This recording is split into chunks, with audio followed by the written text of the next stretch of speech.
네, 이번 시간 330페이지 보시죠. 제3절 난방 방식입니다.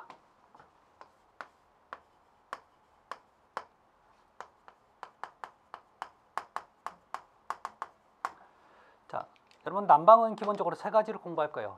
증기, 온수, 복선난방. 자, 문제는 여기서 가장 시험 문제가 많이 나온 게 증기난방입니다. 그래서 증기난방 그 이유가 있어요. 자, 우리 증기난방에서 첫 번째 여러분 지금 증기난방 갈 겁니다. 증기난방. 제가 그림을 그릴 테니까 잘 따라 그리십시오. 어쩔 수 없어요. 그림 안 그리면 여러분들은 이거 이해를 자체를 못하니까.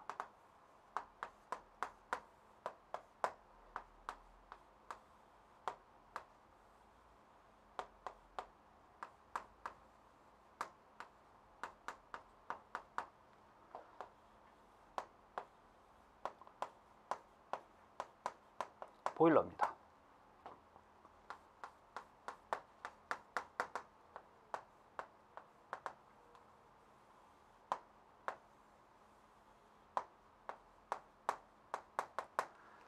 자, 여긴 증기난방은 결론은 이 보일러가 증기용 보일러라는 얘기입니다. 자, 그래서 뭘 보내주냐면 여러분 수증기, 증기를 보내주는 거죠. 자, 그런데 이 수증기는 물이 팽창했죠. 얼마나? 1700배가 팽창합니다. 팽창된 상태예요. 자, 그래서 공급해줘요. 자, 그러면 이 수증기는 이 안에 들어가면 열을 뺏기기 때문에 뭐가 되냐면 물 응축수가 되는 거죠. 자, 그러면 이게 다시 돌아서 보일러에 들어와서 이게 다시 열을 가열해서 증기를 만들어서 보내줘야 돼요.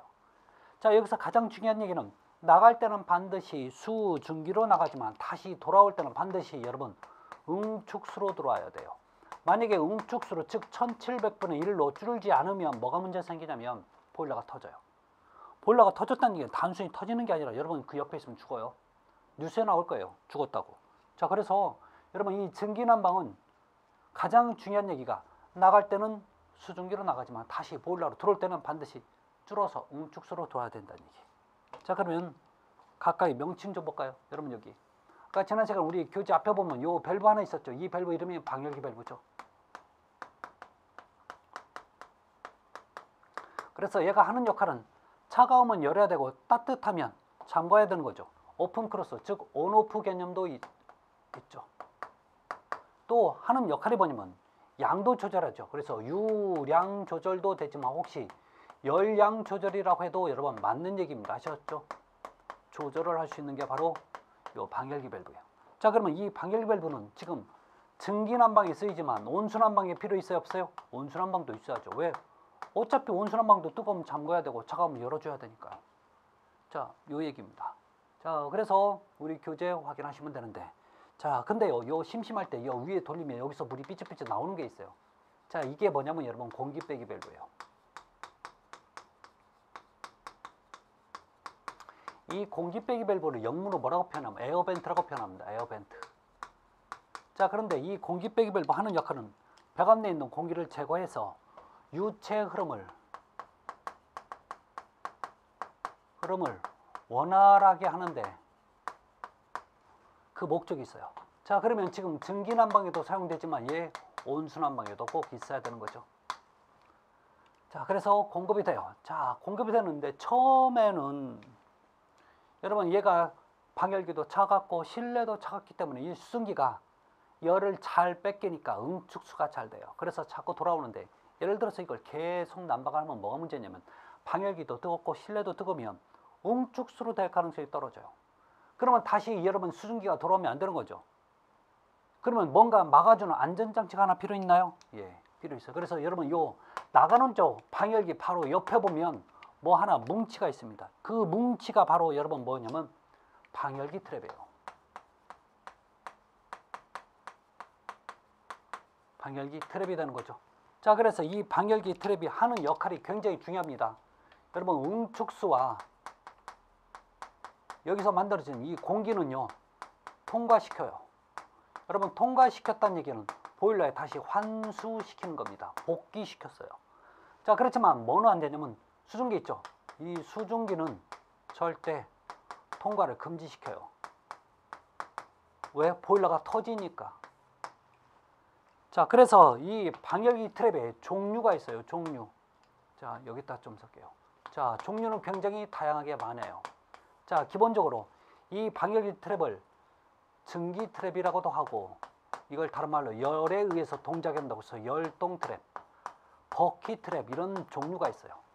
그 외에도 실트론 또는 벨로우즈,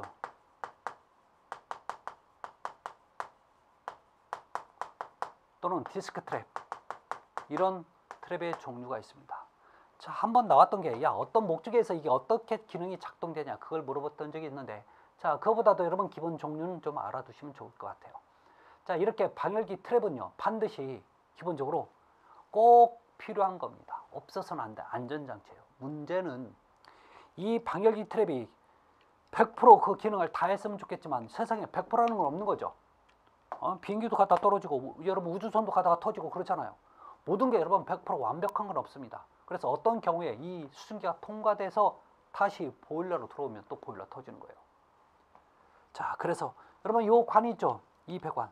즉 이 배관 이름이 뭐냐면 복기관. 다른 말로 환수관이라고 합니다. 환수관. 이 복기관 여러분 보온이 돼 있어요. 안 되면 안 돼요. 왜? 오다가 여러분 식는 게 문제가 아니라 너무 추워서 또 얼어버릴 수 있는 거죠.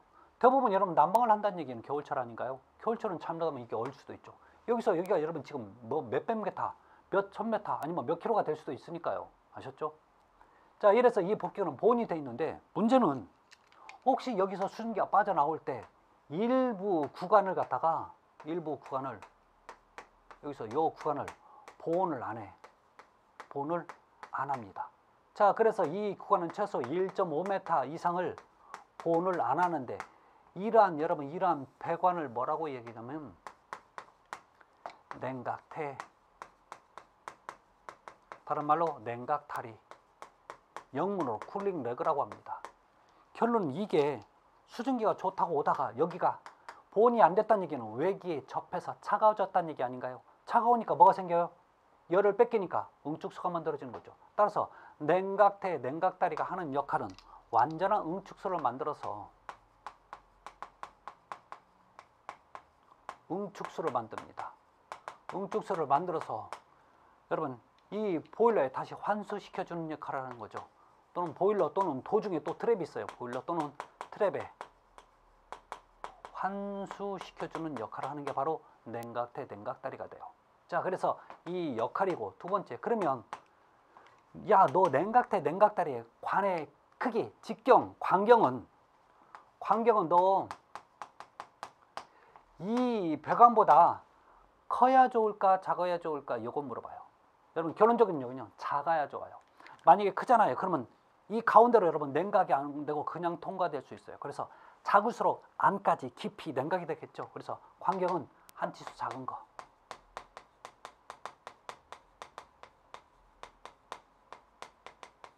사용을 해줘야 됩니다. 그래서 여러분 지금 굉장히 중요한 얘기가 많이 나와요. 여러분 방열기 밸브와 대원 보면 이 방열기 트랩 구분 잘 하세요. 세상에 이것도 모르고 시험 보러 가시는 분 많다니까요. 이게 도대체 어디부터 갖고 어떤 용도로 쓰는지 잘 몰라요. 외우니까. 아셨죠? 방열기 밸브와 방열기 트랩 구분 잘 하십시오. 또 자, 냉각태, 냉각다리가 어떤 역할을 하는지, 왜 증기난방은 왜 이런 과정을 거칠 수밖에 없는지 이해하셔야 된다고요. 근데 이 증기난방은 절대 여기서 못 끝내요. 왜 못 끝내냐면 응축수 환수 방식에 따른 분류가 또 세 가지가 또 있어요. 그래서 여러분 페이지 330페이지 보면 응축수 환수 방식에 관한 분류 나와 있죠. 자, 거기에서 여러분 자 330페이지에서 응축수가 환수되는 방식이 있어요. 환수 방식. 그 방식 중에서 여러분 세 번째 뭐가 나오냐면 진공환수식이 나와요. 이 진공환수식을 좀 정리를 하셔야 돼요. 이 진공환수식은 앞에 있는 중력환수식, 또 두 번째 있는 기계환수식에 비해서 뭐가 좋냐면 응축수 환수가 가장 빠른 방식입니다. 자, 응축수 환수 가장 빨라요. 이거 좋은 얘기입니다. 자, 그럼 어떤 개념으로 되어 있는지 한번 보도록 할게요. 진공환수식입니다. 자, 여기 방열기가 이렇게 있어요. 방열기. 그럼 보일러는 여기에 있어요. 보일러. 밑에도 됐고 위에도 상관없어요. 얘는 설치 위치에 제한이 없습니다. 그래서 이렇게 공급해줘요. 자, 다시 이렇게 올라와서 이렇게 가는데 얘는 도중에 어떤 물을 모으거나 그렇지 않고 요 배관이 이렇게 연결이 돼요. 꼭 뭐처럼 계단처럼 이렇게 해서 보내줘. 자, 여기서 기본적으로 이 진공 환수식에서 꼭 필요한 또 하나의 장치가 있는데 얘는 즉 이 관이 여러분 환수관이에요. 환수관. 이 환수관 끝에 펌프를 설치합니다. 이 펌프가 진공 펌프예요. 자, 이게 뭐라고요? 진공 펌프. 결론 이 진공 펌프가 여기 있는 물을 쭉쭉 빨아당기는 거죠. 그래서 응축수 환수가 가장 빠른 방식이라는 얘기입니다. 그럼 문제는 뭐냐면 이게 도대체 뭐야? 지금부터 여러분 이 얘기를 할 테니까 잘 들어보십시오. 자, 이게 뭐하고 똑같냐면 기본적으로 여러분 이런 개념이에요. 이렇게 배관이 이렇게 오다가 위로 올라갈 땐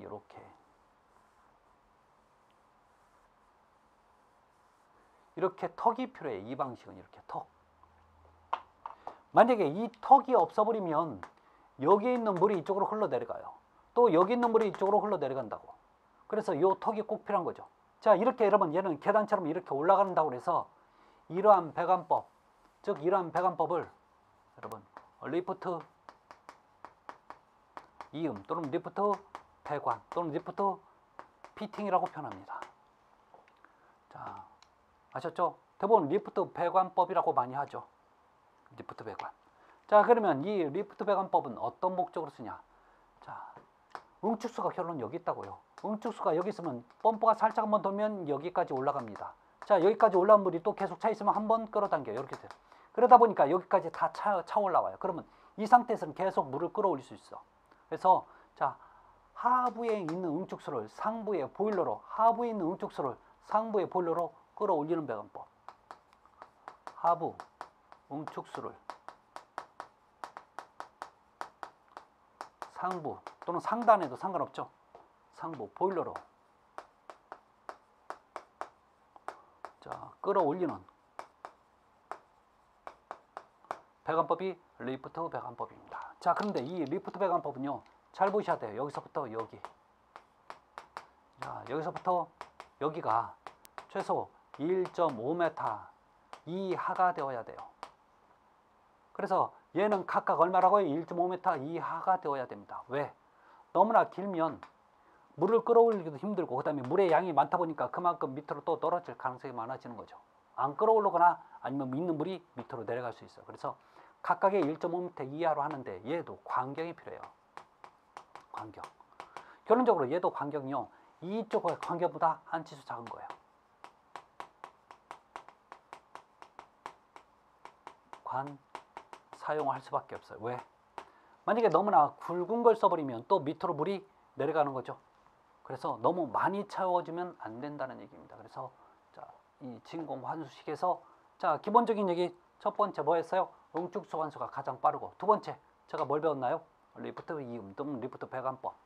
그럼 밑에 있는 응축수 위에 있는 보일러를 끌어올리기 위해서 자, 일반 여기 있는 관보다 한 치수 작게 쓰는 게 바로 리프트 배관법. 그런데 하나 더 있어요. 어떤 얘기냐? 여러분, 이렇게 보일러예요. 자, 보일러는 기본적인 물이 있다고요. 이 물의 높이가 최저 안전수위라고 칩시다. 최저 안전수위.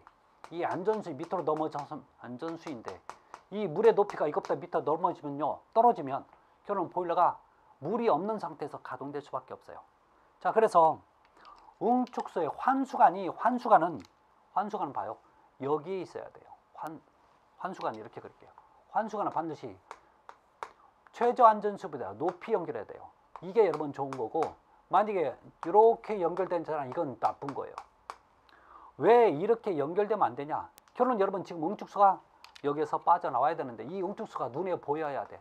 만약에 눈으로 안 보이면 뭐가 문제가 생기냐면, 이게 응축수가 안 떨어졌다는 얘기는요, 지금 어딘가 도중에 물이 새서 이 위로 못 올라온다는 얘기죠.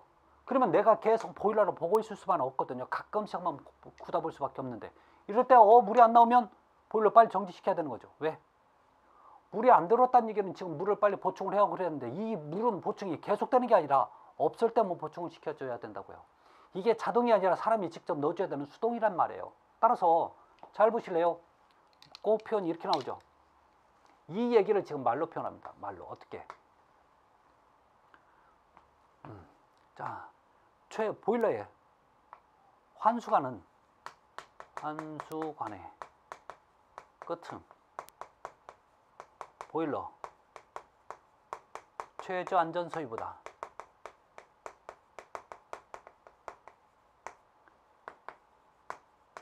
높게, 자, 보일러에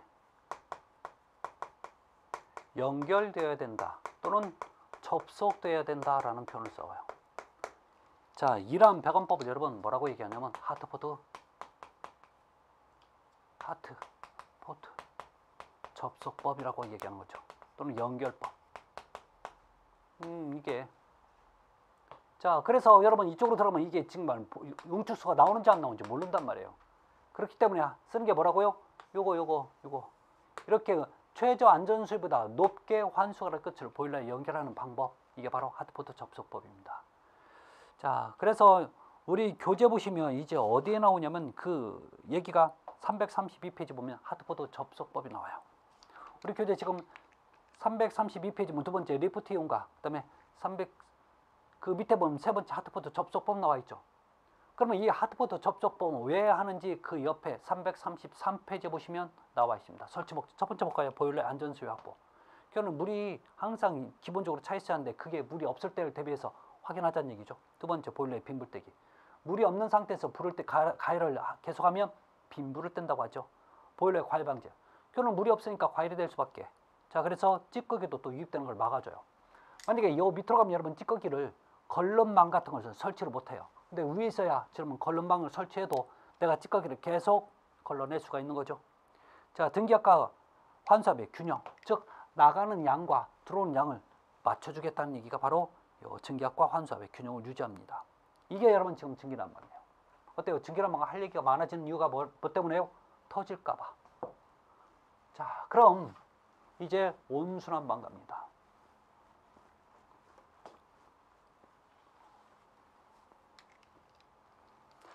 자, 우리 교재 333페이지예요.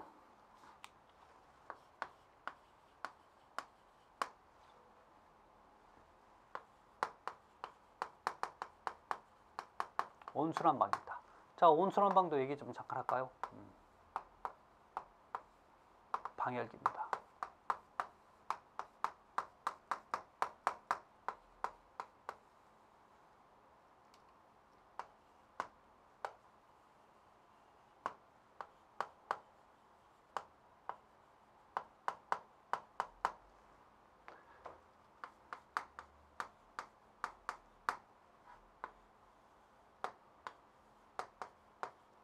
자, 여기가 보일러가 설치가 돼요.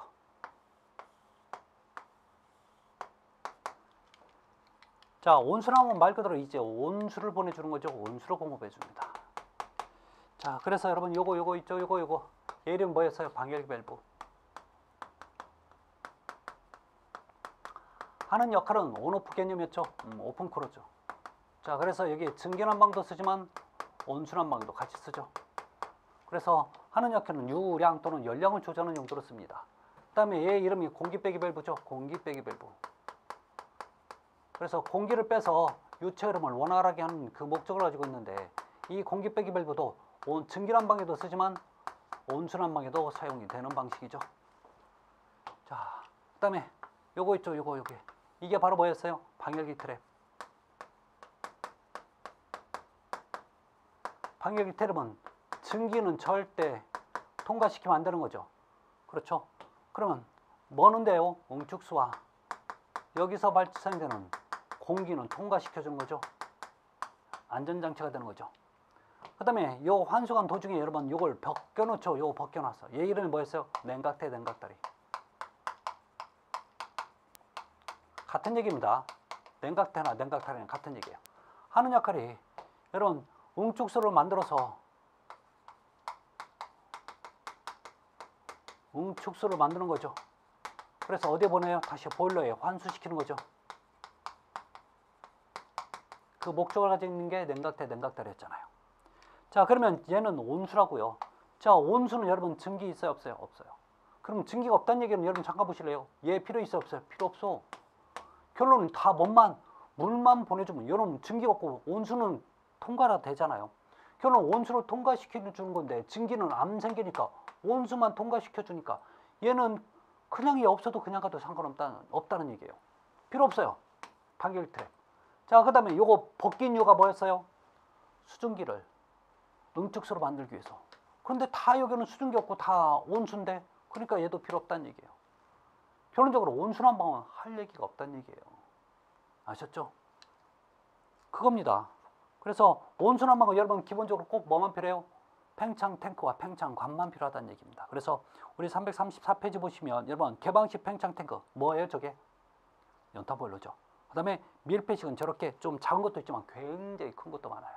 그래서 이 두 가지 정리하십시오. 그래서 여러분 기본적으로 팽창 탱크에서 개방식 팽창 탱크 거기 보시면 여러분 니은번에 이렇게 나와 있죠. 최상대부의 배관에서 팽창 탱크의 높이는 1m. 왜? 난방이니까 1m고 이게 만약에 급탕이라고 하면 5m가 나와야 되는 거죠.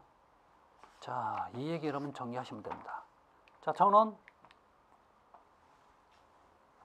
이제 복사난방으로 넘어갈 거예요.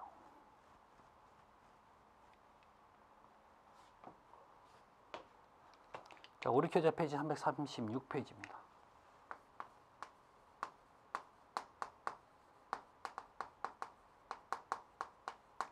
복사난방. 이 복사난방 개념을 좀 보도록 할까요? 여러분 댁이나 저희 집이나 똑같아요. 실제 이렇게 시공합니다. 아파트 같은 데는. 자, 이렇게 슬라브가 있습니다. 그 위에 여러분들이 알고 있는 동파이프나 엑셀파이프 깔지 않아요. 만약에 그대로 깔아버리면 뭐냐면 우리 집 방바닥 난방이 아니라 잘못하면 위에 집 천장 난방 해주는 꼴이 될 수도 있어요. 자, 그래서 여러분 얘는요 이렇게 단열층을 설치합니다. 근데 이 단열층도 절대 스티로폼 같은 건 안 돼요. 왜? 여러분 방바닥이 쑥 들어가면 돼요 안 돼요? 안 되잖아요. 왜? 묵은 게 올라오면 내려갈 수밖에 없잖아요. 그래서 얘는 경량 콘크리트나 또는 기포 콘크리트 또는 뭐 신더 콘크리트 이런 용도를 사용을 합니다. 그 위에 여러분들 알고 있는 가열 코일, 엑셀 파이프 같은 걸 또는 동파이프 같은 걸 설치하는 거죠. 이게 가열 코일이에요. 그 후에 그에다가 여러분 이렇게 모르타르나 이런 걸로 깔아준 다음에 이걸 미장을 한 다음에 그 위에 이제 장판관이나 또는 마루를 깔아서 상을 하면 되는 거죠. 그래서 여러분 이 안으로 지금 뭘 보내줘요? 따뜻한 온수나 증기나 보일러가 없으면 여러분 전기 꽂아버리는 거죠. 근데 여러분 댁은 왜 증기를 안 쓰고 온수를 써요? 보일러 터쳐먹을 거잖아요. 여러분 증기를 터지면 끝이라니까. 큰일 난다니까. 그래서 대부분 뭘 써요? 온수난방. 그래서 온수난방이 아니죠. 왜 여러분 댁은 온수난방이 아니에요? 방열기가 없잖아요. 자, 그럼 자, 이쪽으로 열이 지나가요.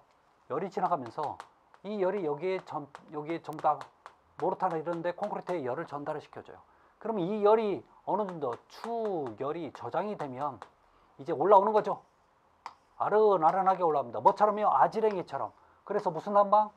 복사난방이라고 하는 거죠. 복사난방. 아셨죠? 자, 그래서 여러분 이 복사난방의 기본적인 특징들을 좀 보셔야 됩니다. 복사난방의 기본적인 특징들. 자, 그래서 여러분 복사난방에서 뭐 장점들, 뭐 단점들 여러분 한번 보시면 돼요. 자, 그래서 여러분 몇 가지 특징 좀 볼게요. 자, 여기서 장점 실내 온도 분격효나요? 쾌감도가 좋다. 자, 여러분 쾌감도가 가장 좋은데 지금까지 배운 쾌감도가 좋은 순서 좀 보실래요? 난방에서 가장 좋은 게 여러분 복사난방입니다. 그 다음에 두 번째가 온수난방이고 세 번째가 증기난방이에요. 여러분 열이란 건 뜨거우면 싫은 거죠. 여러분 방바닥이 너무 뜨거우면 잘 때 잠 잘 못 자요? 못 자죠. 어떨 때가 좋아요? 따스할 때가. 가장 따스한 열이면 복사예요. 아셨죠? 네. 다음에 방을 자주 개폐하는 것에 난방 효과가 높다. 그래서 난방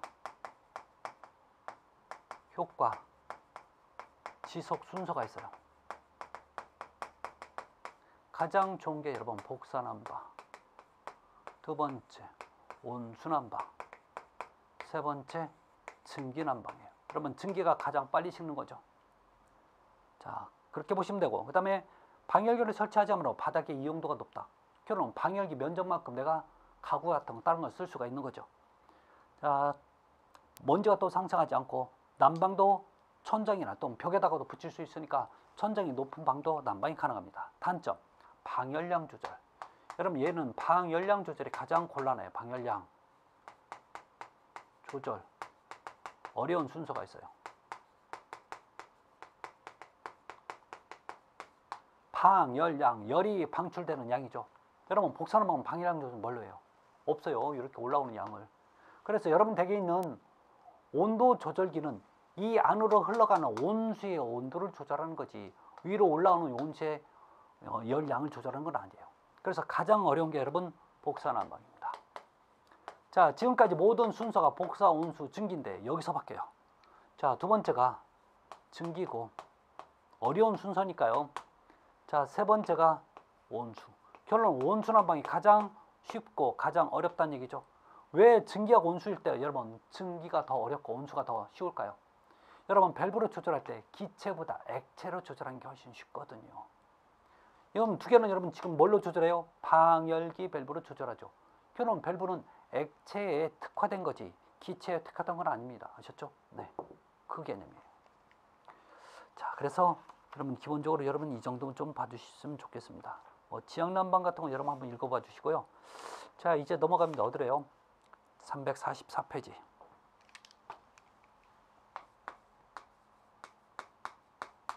페이지 보면 제호장 배수 및 통기절비.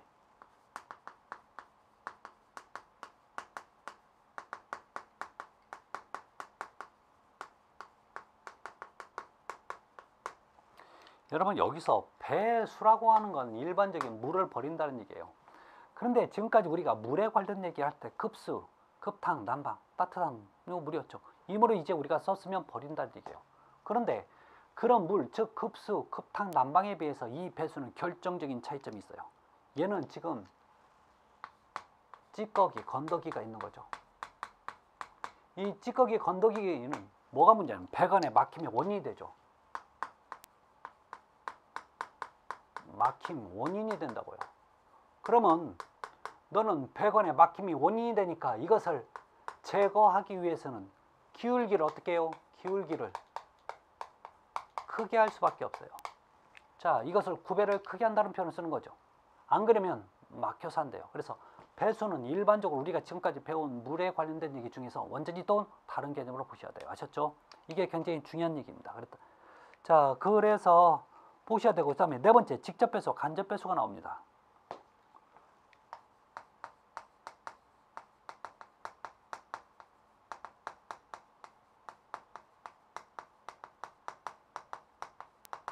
이거 무슨 얘기냐면, 여러분 보실래요? 이렇게 변기가 있어요. 자,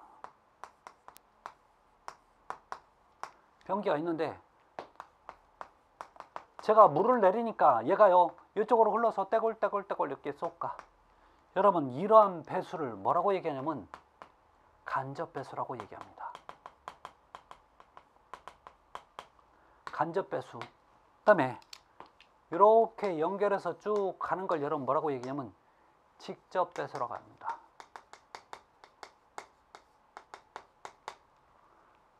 자, 그러면 이 직접 배수, 간접 배수 중에 여러분 요 직접 배수는 대부분 보면 더러운 것들은 전부 다 직접 배수로 해줘야 돼요. 그래서 자, 여러분 대표적인 위생기구 있죠? 위생기구. 뭐가 있어요? 변기 또는 세면기 이런 건 전부 다 직접 배수. 왜 직접 배수로 해줘야 돼요? 직접 배수라는 이유는 다른 거 없어요. 더러우니까. 그거 꼭 먹어야 될 필요는 없는 거죠. 봐야 될 필요는 없는 거죠. 그래서 꼭 직접 배수는 반드시, 미안해요. 위생기구는 반드시 직접 배수를 할 수밖에 없어요. 그러면 간접 배수는 뭐냐면 대부분 깨끗한 것들을, 깨끗한 건 여러분 간접 배수를 해야 돼요. 그런데 간접 배수하는 목적이 있어요. 목적은 다른 거 없어요. 이 설비 자체가 이상이 있는지 없는지 확인하기 위해서, 설비 이상님을 확인하기 위해서 설비 이상 유무를 확인하는 목적으로 쓰는 게 바로 간접 배수예요. 대표적인 여러분 간접 배수 우리 교재 보시면 뭐 세탁기, 냉장고, 그 다음에 물탱크예요. 예를 들어 볼까요, 여러분? 물탱크가 있어요. 자, 이렇게 물탱크가 있는데 이 물탱크에다가 이렇게 있고 하나는 이렇게 직접 배수를 해놔 버리잖아요. 그러면 여러분 이 물탱크가 따뜻한 온수용 물탱크라고 칩시다. 그러면 이렇게 배수관으로 연결했는데 이게 잘못돼 갖고 이 배수관으로 흘러서 내려가는데 저는 모르고 있는 거야. 모르고 있다는 얘기는 나중에 여러분 제가 물을 쓰려고 보니까 물이 없는 거야. 어때요? 뭐가 문제가 생기고 이쪽으로 다 빠졌어. 그럼 난감한 거 아닌가요? 그래서 절대 여러분 이렇게 뭐 물탱크라든지 온수 저장 탱크, 뭐 보일러 이런 것들은 전부 다 여러분 절대 직접 배수만 하면 안 돼요. 어떻게 해요? 간접 배수로 해야 되는 거죠. 이외에도 여러분 얼마나 많은지 몰라요. 그러면 왜 간접 배수해야 되냐? 자, 이렇게 연결하지 말고 여러분 뭐가 문제가 생기면 이쪽으로 흘러가게끔 보이라고요. 일반적으로 여러분 이 물탱크가 바닥에는 물이 안 고여 있을 거란 말이에요. 근데 어느 날 가보니까 바닥에 물이 홍보에 고여 있어. 그러면 뭐가요? 얘가 뭐 문제가 생겼고 흘렀다는 얘기 아닌가요? 그러면 뭐가 문제가 생겼으면 그냥 뭐 어떻게 되겠죠. 그냥 가지는 않을 거 아니에요. 확인할 거 아닙니까? 그럼 확인하면 이게 그대로 내가 계속 쓸 수 있는 거 아니에요? 결론 간접 배수하는 것은 이런 것들이에요. 그래서 결론적으로 이 간접 배수 그 용도를 보면 깨끗한 것이 더러운 건 아니란 말이에요. 그걸 정리 잘 하셔야 됩니다. 그래서 이게 나중에요. 직접 배수, 간접 배수 글자 한자 차이라니까요. 이거 바꿔도 아무 생각 없이 그냥 지나가면 안 돼요. 정말 어려운 내용 중에 하나예요. 그래서 꼭 알고 계셔야 됩니다. 아셨죠? 네. 자, 그래서 여러분 우리 교재 345페이지 보시면 배수관의 구배가 나와요. 배수관의 구배는 여러분 기본적으로 표준구배 나와 있죠. 50분의 1에서 100분의 1.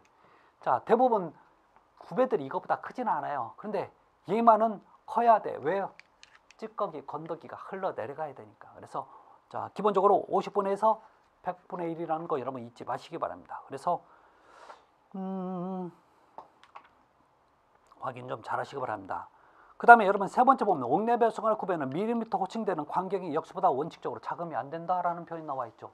이게 무슨 얘기냐면 밀리미터로 호칭하는 관경이 역수보다 작으면 안 된다는 얘기가 3번 얘기가 여러분 예를 들어서 50mm 관이 있어요. 이 50mm 관은 이거의 역수보다 작으면 안 된다니까. 이거의 역수가 뭐냐면 50분의 1이 역수가 되는 거죠. 그럼 너는 이거보다 기울기가 작으면 안 된다는 얘기예요. 이거보다 최소 같거나 커야 된다는 얘기죠. 예를 들어서 100mm면 너는 기울기가 최소 100분의 1 이상은 되어야 된다는 얘기입니다. 그 얘기가 지금 하고 있는 거죠. 그래서 우리 교재 346페이지 보면 배수관의 구배 나와요. 거기 보시면 여러분 32에서 75mm는 50분의 1. 자, 100에서 200mm 정도는 100분의 1 정도 구배를 두는 거죠. 그래서 최소 그 정도는 되어야 된다라는 거 확인하시기 바랍니다. 자, 그래서 이번 시간 여기까지 하고 다음 시간 이어서 여러분 트랩에 대해서 말씀 좀 드릴게요. 수고하셨습니다. 감사합니다.